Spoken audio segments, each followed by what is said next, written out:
Welcome to my channel today. I'm taking you on a journey through one of the richest, most dramatic histories in the world, the history of France. A story filled with tribes and kings, heroes and rebels, invasions and revolutions, victories that shaped continents and tragedies that scarred generations. France, as we know it today, did not appear overnight.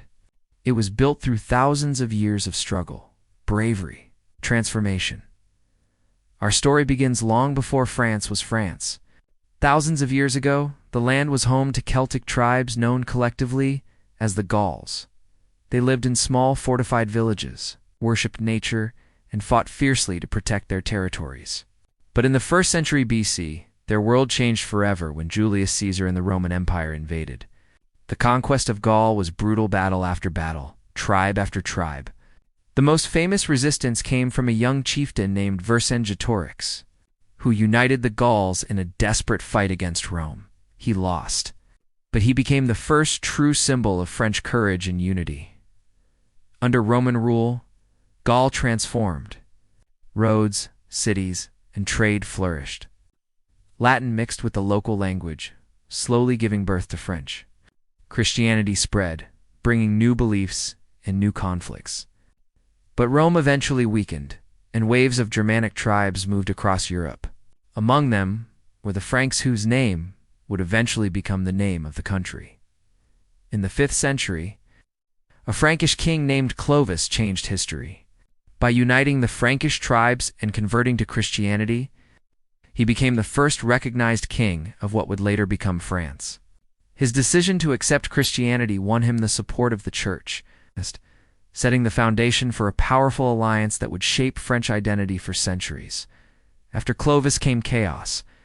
Kingdoms split, reunified, and split again. But in the 8th century, a powerful leader rose, Charles Martel. The man who stopped the Muslim expansion into Western Europe at the Battle of Tours, his grandson. Charlemagne went even further, building an empire so vast that he was crowned Emperor of the Romans.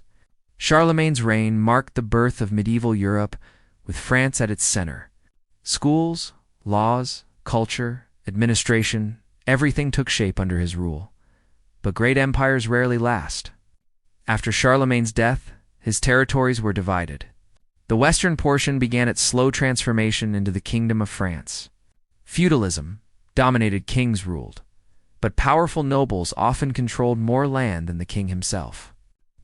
It was a world of castles, knights, and endless struggles for power. And then came the challenge that nearly destroyed France, the Vikings. Fierce warriors sailing from Scandinavia raided the northern coasts again and again. Eventually, a Viking leader named Rollo was granted land in exchange for his loyalty. That land became Normandy, and its people, the Normans, would later become some of the most powerful warriors in Europe. By the 11th and 12th centuries, France was growing stronger.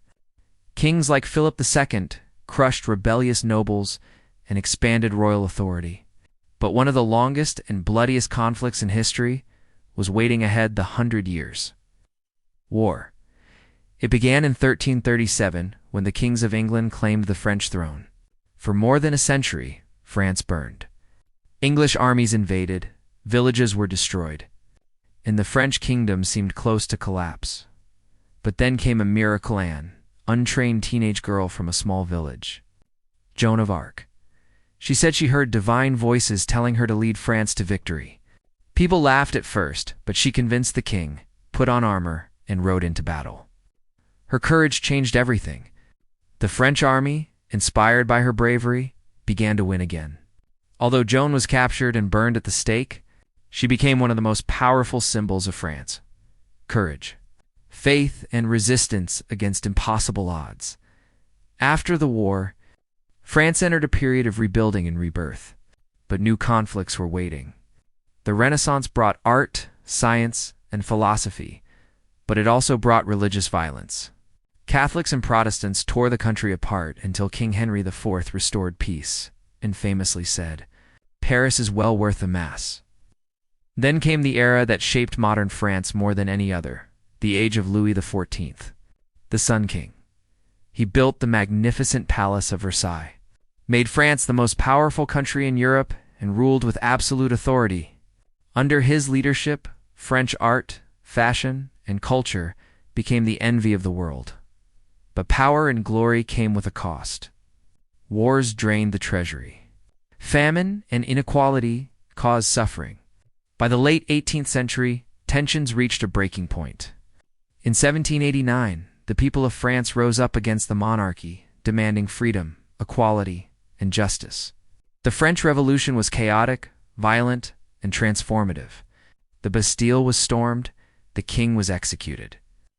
And Europe watched in shock as France attempted to rebuild itself from scratch. Out of this chaos rose a military genius, Napoleon Bonaparte. He took control, ended the violence, and crowned himself emperor. Napoleon reformed the legal system, modernized the country, and built one of the greatest armies in history. But his ambition led him too far. After years of war across Europe, he was defeated, exiled, returned, and defeated again. His fall marked the end of an era.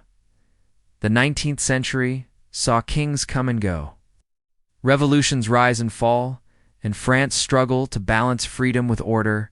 Industrialization changed daily life. Cities grew, and new ideas shaped society. But the greatest pain was yet to come. In 1914, World War I erupted. France became the main battlefield. Entire towns were destroyed. Millions died. The trauma of the Great War scarred the nation deeply. And just when France was trying to recover, another disaster came: World War II. Germany invaded in 1940, and France fell in just 6 weeks. But the French spirit did not die. Resistance fighters across the country risked their lives to fight back until France was finally liberated in 1944. After the war, France rebuilt itself once again. It became a founding member of the European Union, strengthened its culture, and emerged as one of the world's most influential nations. Today, France stands as a symbol of art, democracy, human rights, bravery, and resilience. Its history is long, complicated, painful, and beautiful. A story of tribes becoming a kingdom becoming an empire, and a nation that survived invasions, revolutions, wars, and rebirth again and again.